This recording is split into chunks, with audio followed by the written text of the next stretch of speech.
జయశంకర్ భూపాలపల్లి జిల్లా మల్హార్రావు మండలంలోని తాడిచెర్రలో పార్లమెంట్ ఎన్నికల ప్రచారంలో భాగంగా పెద్దపల్లి ఎంపీ అభ్యర్థిగా గడ్డం వంశీకృష్ణని అత్యధిక భారీ మెజార్టీతో గెలిపించాలని కోరుతూ రోడ్ షోలో ముఖ్య అతిథిగా తెలంగాణ రాష్ట్ర ఐటీ పరిశ్రమల శాఖ మంత్రి దుద్దిల శ్రీధర్ బాబు పాల్గొన్నారు.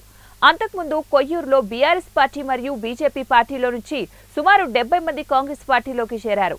వారికి కండువా కప్పి పార్టీలోకి దుద్దిల శ్రీధర్ బాబు ఆహ్వానించారు.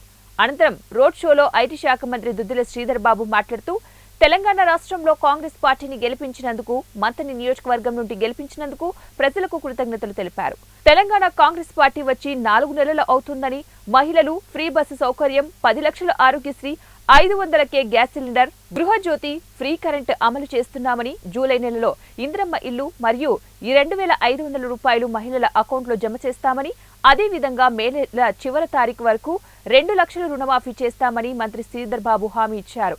తాడిచెర్రతో పాటు మంతని నియోజకవర్గంలో ఉన్న యువకులకు పరిశ్రమలు, ఇతర కంపెనీలు పెట్టి ఉద్యోగ అవకాశాలు కల్పిస్తామని, విద్యార్థుల తల్లిదండ్రులు తమ పిల్లలను కష్టపడి చదివించారని, దాని ఫలితంగా డిగ్రీ, పీజీ, ఐటీఐ, ఎలక్ట్రికల్ తదితర చదువుకున్న వారికి ఉద్యోగ అవకాశాలు కల్పిస్తామని ప్రజలకు హామీ ఇచ్చారు.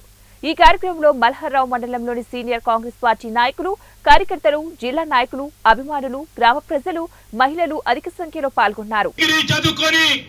వారికి ఉద్యోగం వచ్చే వరకు 1 సంవత్సర కాలం పాటు ప్రతి నెల 8500, సంవత్సరానికి 1 లక్ష రూపాయలు యువకులకు ఇచ్చే కార్యక్రమం.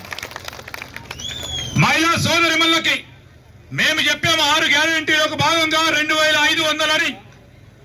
అది కూడా ఇవ్వడంతో పాటు కేంద్ర ప్రభుత్వం కాంగ్రెస్ పార్టీ వస్తే మరి మహిళా సోదరిమణులందరికీ ప్రతి పేద కుటుంబంలోని ఒక మహిళకి సంవత్సరానికి 1 లక్ష రూపాయలు ఇవ్వాలని రాహుల్ గాంధీ గారి ప్రధానమంత్రి అయిన తర్వాత ఈ కార్యక్రమం కూడా మొదలు పెడతాం. ఈరోజు రుణమాఫీ, ఈరోజు రైతులకు సంబంధించిన రుణమాఫీ విషయంలో కూడా కేంద్ర మేనిఫెస్టోలో మనం పెట్టింది. ఈరోజు రుణమాఫీతో పాటు కనీస మద్దతు ధర ఇచ్చి రైతులను ఆదుకోవాలని రైతు న్యాయం అని పెట్టింది. కార్మికులకు సంబంధించి కనీస వేతనాలు చెల్లించుకుంటూ, ఉదాహరణకి తాడిచెర్లలో ఉపాధి హామీ కింద పోయే కూలీకి పోయే అక్కకో, చెల్లెకో, అన్నకో, తమ్ముడికో